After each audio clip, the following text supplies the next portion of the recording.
প্রথম প্রথম আপনি যখন কাউকে ভালোবাসতে শুরু করবেন,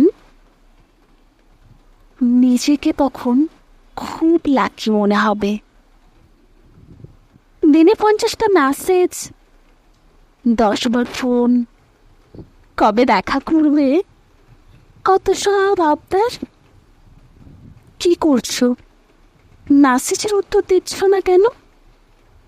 ফোন করনি কেন? আমার মনে পড়ে না বুঝি?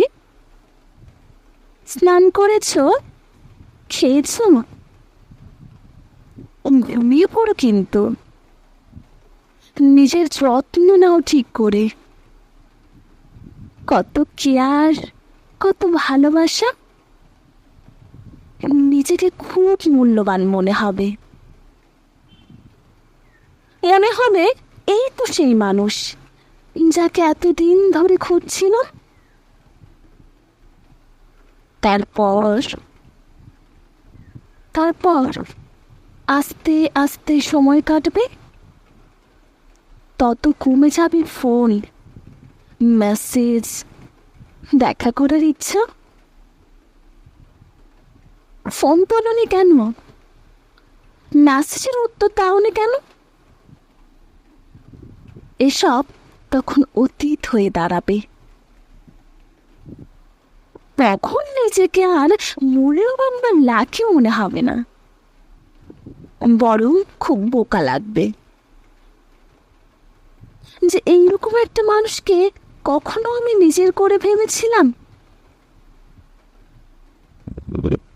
আসলে ব্যাপারটা হচ্ছে, মানুষ পাশে বসে, সুখ দুঃখের গল্প করে, হাতের উপর হাত রেখে মায়া বাড়ায়। তারপর হঠাৎ একদিন বিনা নোটিসে সব মায়া ভেঙে দেয়। এটাই জীবন।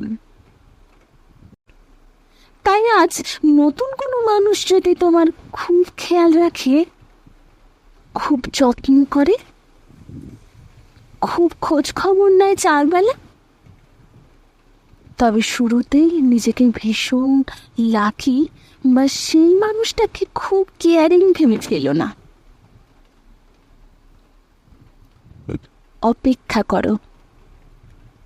আগে দেখো সময়ের ঝড়ে তার যত্ন, ভালোবাসা সব ধীরে ধীরে উড়ে যায় নাকি। আসলে এক্সপেকটেশন একটু কম থাকাটাই ভালো। সব ভেঙে গেলেও যন্ত্রণা কম হয়।